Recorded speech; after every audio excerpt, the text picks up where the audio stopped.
I have been coming every summer to teach at Harvard, where I got my PhD, and I also taught for many years before going back to India. But in India, I'm in politics. And there is today, happily, a confluence that is coming about between the dharma that religion teaches us and the political direction that the country ought to take. I have been speaking the length and breadth of the United States this summer, and this is I was in Pittsburgh yesterday addressing the Indian community, in which some Americans also come, and tomorrow I leave for India, and I have only one very simple message, and that is that the distinguishing feature about India is that it was 100% Hindu country for a long time, and then many other religions came to India. After that, Hinduism has faced confrontation from other religions, particularly Islam and Christianity. And that confrontation was brutal. It was the state power of the state was used against that. But contrary to whatever may be the history that is being taught here and there, the people of that religion, Hindu religion, fought back. And despite all the persecution for adhering to that religion, when India became free in 1947, it was still overwhelmingly Hindu. After independence, there should have been a continuation of the Renaissance which Swami Vivekananda, Sri Aurobindo, and other sages had spoken about and guided, but the state chose not to encourage that, and ultimately we reached a situation where today again Hinduism is confronted by a challenge. But that challenge is not like the past, of the past. In the past the challenge was clear, obvious. Marauding, invaders from abroad, or looting traders from abroad. But now it is much more pernicious, subterranean, and therefore it's become extraordinarily important that India be guided spiritually to understand this challenge and meet it. And that's why I came here today, because Swami Dayanand Saraswathi has shown this vision and is seeking to consolidate the spiritual forces to make people understand. India is today at a stage what Sri Aurobindo had predicted in 1947, situation of great churning. All our neighbors are failed states and could collapse any time. We within our own country have in 29 states out of 35 subject to intense terrorism. India is also facing a major demographic conflict that arises out of illegal immigration and forced conversion.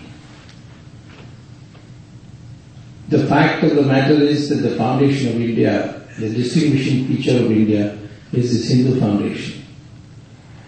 And the moment the character of India deviates from that, it ceases to be India. And it is that particular foundation which is under attack. So we now find religious institutions coming under an attack from the state. Who's guiding it is a larger and bigger issue which I don't want to take up your time on. But the Kanchi Shankaracharya issue is an issue which should concern all of us, because the Supreme Court has already held and the Madras High Court has subsequently held that the case lacks prima facie basis. And it is a matter of great tension and sorrow that not only enlightened Hindus are not awake to it, but leaders of religious denominations other than Hinduism, particularly Christianity and Islam, have chosen to keep quiet. We know what happened to Germany when people kept quiet. We know anywhere where people keep quiet. So the religious institutions today are being bombarded, devalued, defamed in a very insidious way. And we also find people coming from abroad who in their own country are discredited, are under investigation, are accused of fraud.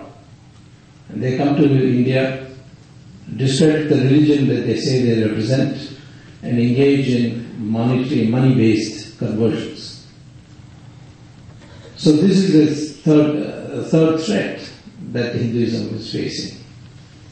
And finally, there is a great deal of devaluation, erosion of the authority of India in a variety of ways. And therefore, altogether, this multidimensional threat has to be met. And it is in this regard that spiritual guidance is extraordinarily important. Swamiji is already held gatherings of all religious leaders. He has a very important one coming up in Bombay, or Mumbai as it's now called.